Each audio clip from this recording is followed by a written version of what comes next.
Assalamu alaikum wa rahmatullahi wa barakatuh. This is for our beloved ulama ikram. It's a very significant issue that's been quietly creeping in, subhanallah, and it's been creeping in, I guess, everywhere globally. One of our respected ulama ikram, Hazrat Maulana Sajjad Numani Dawud Barakatuhum, has been vehemently speaking out openly against the dangers of yoga, and there's a very significant reason as to why. We'll touch base on that in a second. This article, for the attention of our beloved ulama ikram, is Saudi Arabia. Well, the women there, they've opened up to yoga. The crown prince has lifted the ban on it. Now, this is a very big issue, and I'll explain to you why. You guys can find this article. Just look it up, subhanallah. But again, our beloved ulama ikram, I mean, we're asleep, we're comatose, we're walking through this without even realizing what's happening. And it's very unfortunate. This religion, the pure Luciferian religion that I've been alluding towards for quite a long time now, which I've mentioned in the science PDF in conclusion of that PDF, which is the religion that they want to bring about after this global war and a universal governance, right? And the introduction of a Dajjal, and this is like the third phase of what they want to do in order to set the stage for a Dajjal. Now, I've always claimed that this individual will very likely claim extraterrestrial origin, and specifically also I have mentioned where from, which is the Sirius star system, and Allah subhanahu wa ta'ala knows best.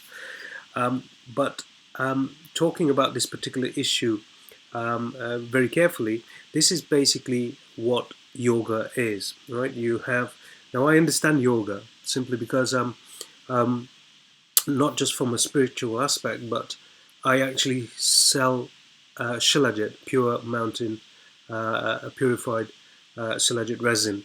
The company is called Black Resin, and we supply that, and most of our buyers tend to be yoga enthusiasts or people who actually practice yoga, simply because it's not only it's Ayurvedic, right? And that seems to be the kind of mantra for people who practice yoga. Those are the sort of alternative medicines that they are into. They're very sensitive with the sort of things that they basically ingest and use. They're very health conscious. But what's at the crux of this belief system is the pineal gland, the third eye, which is what I referred to, and then you've got the crown, right? This is why you'll see, we won't talk about the occult symbolism because we haven't got time for it. I haven't got time for it. I've got to be somewhere else at the moment.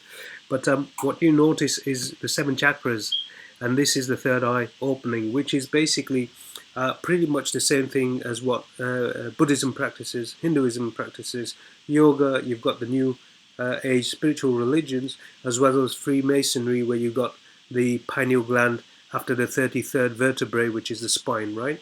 So 33 degrees, and then a pineal gland. And this is what I believe is the religion that Dajjal will bring to the children of Adam in order to impart on them a false divinity, self-professed divinity, because this is exactly what is essentially the dangers of yoga, is that once you open up those chakras, you actually become susceptible and vulnerable to Napak Jinn taking host of your body.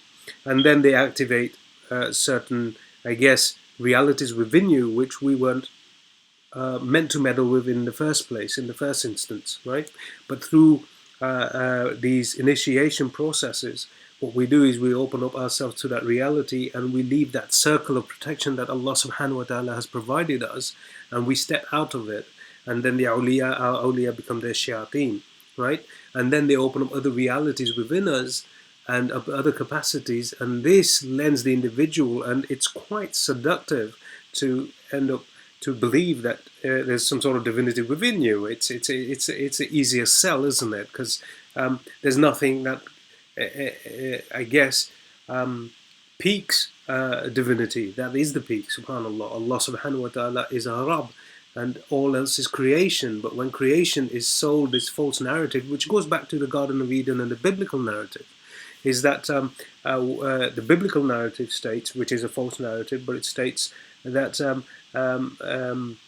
Mahwa, Eve was asked to bite from the apple, and this apple had she would once she ate from it, Iblis, Lucifer, Shaitan, Lanutullah, promised them that they would know good and bad, and they would become eternal living beings and gods themselves, right?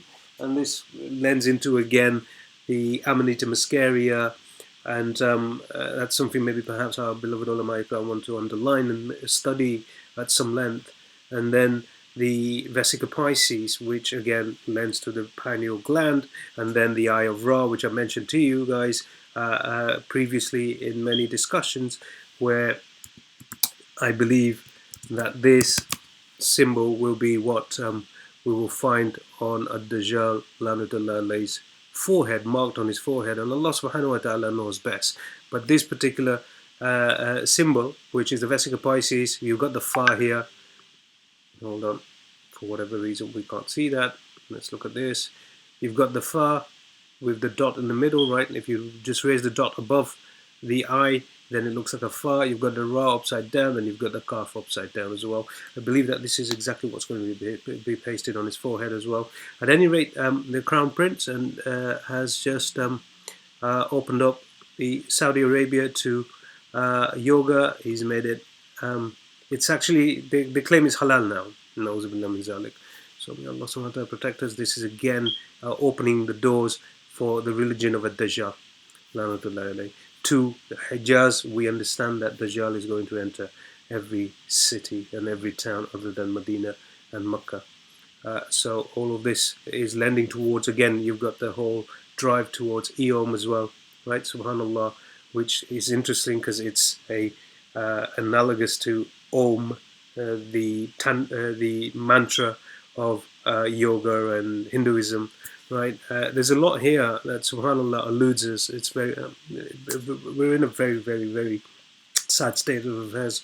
Our eyes are literally closed, and whilst Ad-Dajjal is making efforts to open up everyone else's third eye, we've got both our eyes closed at the same time, which is quite ironic. May Allah subhanahu wa ta'ala protect and guide us. Jazakallahu khairan wa ahsana jazakum. Assalamu alaikum wa rahmatullahi wa barakatuh.